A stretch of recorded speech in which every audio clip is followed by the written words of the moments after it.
with me today, I've got Marilyn Glenville with me, and Marilyn is the UK's leading nutritionist in women and in women's health.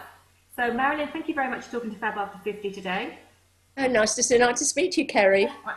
Now, we have had lots of confusing messages regarding the menopause, and I think there's lots of confusion as well amongst our readers. So, thank you so much for taking the time with us today. Oh, no, you're welcome. Go through and sort of try to perhaps navigate our way through the mist. But perhaps we can talk about. So, I think first of all, can we talk about what other simple things we can do to relieve the key symptoms of the menopause?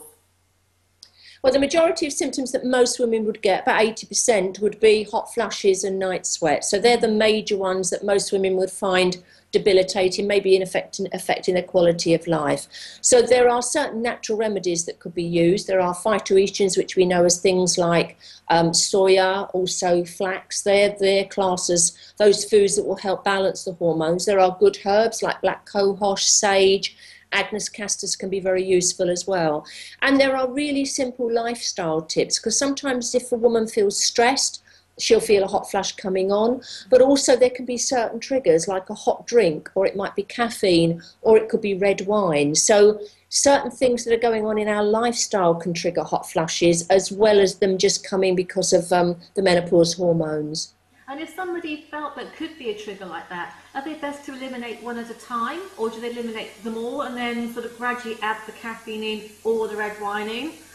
Well, it's pretty quick. If it's, say, a hot drink, it might be the temperature of a drink, right, and it will be fairly quick after that happening. Same for stress. If they feel anxious, they'll get a hot flush coming on, and they'll actually know what's triggering it off. So those are pretty straightforward. It's more that are coming generally randomly that we're thinking of using herbs or different foods in order to try and alleviate some of those symptoms.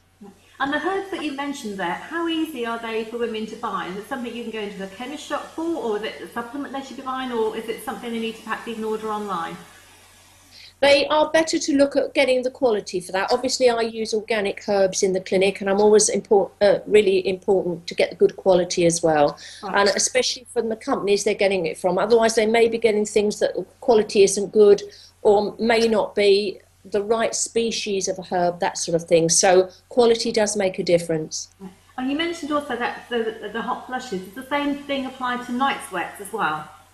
Yes, it does. It's the same mechanism. It's just one more is happening at night and the other during the day. So it's the same mechanism. It's just for some women, they may get predominantly night sweats. Some get them hot flushes mostly in the day, and some women get a mixture of both. So we're very individual how we experience these symptoms and how severe they are. So every woman is different, really.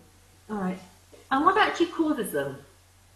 Now, that's an interesting question, because the menopause itself happens because we literally run out of eggs as women. So we have no more eggs left in the ovaries, and we then don't ovulate, we don't have a period. And certain hormones, estrogen goes down, FSH, which is follicle stimulating hormone, goes up. And it's thought that it is the rise in FSH that actually causes these symptoms, although there are some women who just sail through the menopause. All that happens is their periods stop, and that's it. So not every woman gets the symptoms, and not every woman gets them so severely that it affects their quality of life. So it's very difficult, but they think it's due to that rise in FSH and that drop in estrogen. All right. Thank you.